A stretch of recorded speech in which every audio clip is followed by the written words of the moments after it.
जब first time corona आया था पहली बार, तो बहुत बहुत ही डेंजर था, क्योंकि डब्ल्यूएचओ ने इसकी जानकारी प्रधानमंत्री जी को, गृह मंत्री जी को दी थी। और उस वक्त आपने देखा होगा कि प्रधानमंत्री भी कहीं बाहर नहीं जाते थे, गृह मंत्री भी कहीं बाहर नहीं जाते थे, वर्चुअल बातें करते थे, ऑनलाइन बातें करते थे। मन की बात, सबकी बात वो ऑनलाइन करते थे और मुंह पे बहुत बड़ा मास्क लगा होता था, कहीं नहीं जाते थे। यानी कि कोरोना जब फर्स्ट टाइम आया था, उसकी जानकारी सही थी, काफ़ी गंभीर महामारी का नाम था कोरोना। अब जब सेकंड कोरोना आया, तो इसमें मैं देख रहा हूँ कि मोदी जी बिल्कुल नहीं घबरा रहे हैं,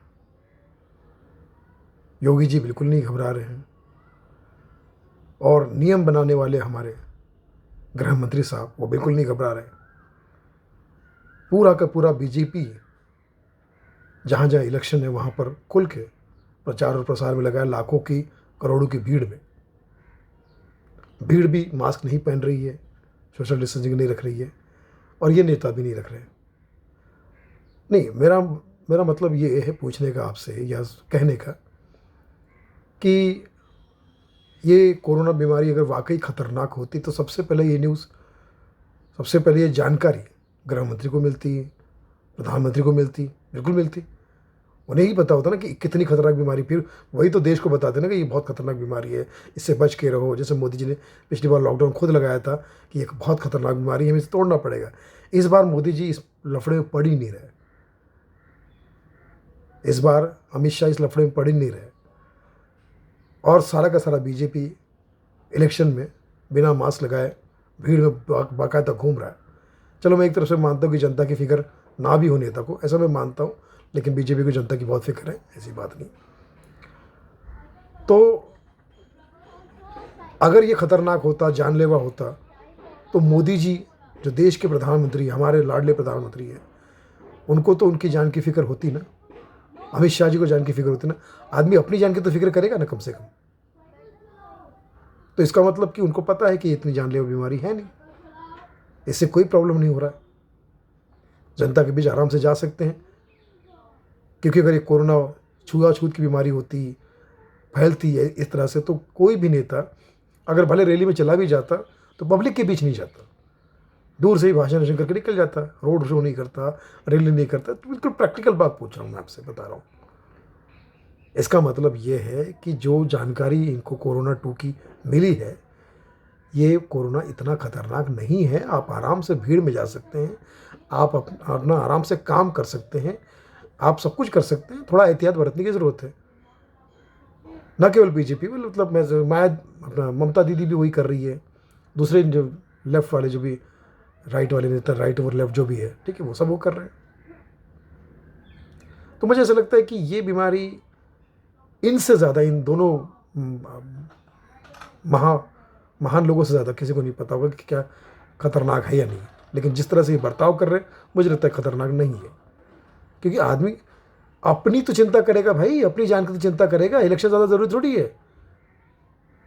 जब आपकी तबीयत खराब होगी तो आप थोड़ी इलेक्शन में जाओगे।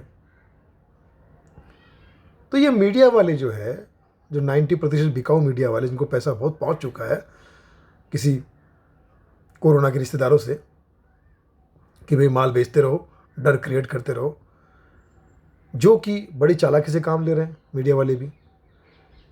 पूरी दुनिया को कोरोना कर रखा है इन्होंने, पूरी दुनिया में कोरोना का ड्यूटी पे लगा रखा है, पूरे देश में।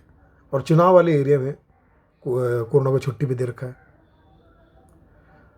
तो मुझे ऐसा लगता है कि कहीं ना कहीं शक पैदा होता है। यकीन नहीं कर रहा हूँ, किससे करो, मुझे लगता है कि खूब मुंह भरा गया इनका, खूब पेट भरा गया इनका, खूब जेबें भरी गई इनकी, कि पब्लिक को डराओ।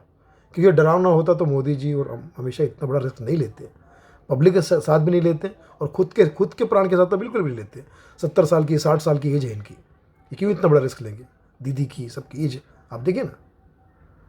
तो ऐसे मुझे शक पैदा होता है कि जो बाकी नेता अपने अपने राज्यों में लॉकडाउन लगा रहे हैं, और पूरे चुनाव वाली जगह पर इसका एक भी चीज़ों का पालन नहीं किया जा रहा, और यहाँ पालन करो, ये करो, वो करो, नाइट कर्फ्यू, दिन कर्फ्यू, ये कर्फ्यू, तो थोड़ा सा मुझे डाउट हो रहा है, यकीन के साथ नहीं कह सकता हूँ, लेकिन डाउट हो रहा है कि कोई कोरोना का रिश्तेदार है, कोई कोरोना का रिश्तेदार है जो भरपूर माल खर्चा कर रहा है अपना माल बेचने के लिए, भरपूर माल खर्चा कर रहा है अपना माल बेचने के लिए।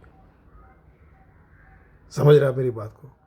क्योंकि खतरनाक होता, फिर एक बार मैं सवाल कर रहा हूँ, खतरनाक होता तो ये मीडिया वाले जो खुद भी भीड़ भाड़ में को हमको तो बोलते कि नियम का पालन करो, ये करो वो करो, और जब रैली में जाते तो खुद ही घुस घुस के बिना मास्क पहने लोगों का इंटरव्यू ले रहे कि प्रधानमंत्री यहाँ पहुँचे, अमित शाह यहाँ खाना खा रहे, ये हो रहा वो हो रहा है, सब चीज़ें कर रहे हैं।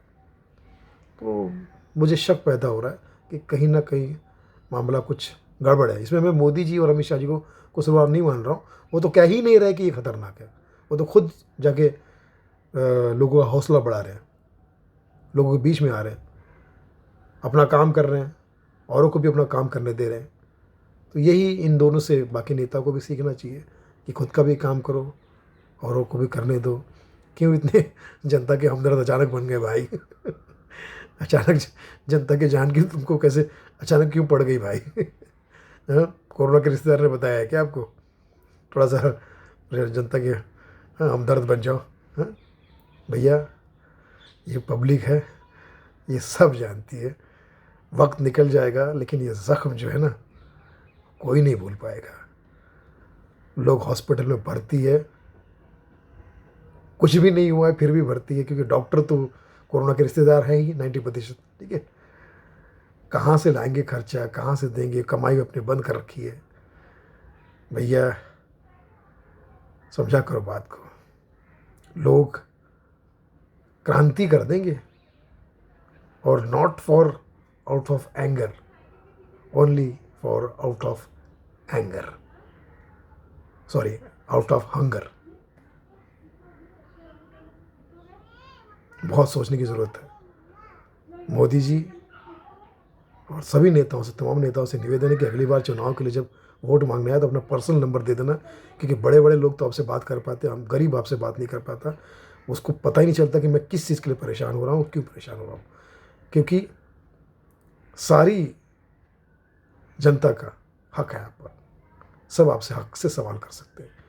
आज सवाल कर रही है जनता, वो कंफ्यूज हो रही है कि पैसा खर्चा कर रही है, कौन उनको पैसे देगा, कौन कहाँ से देगा, ये प्रश्न अपनी जगह पर है।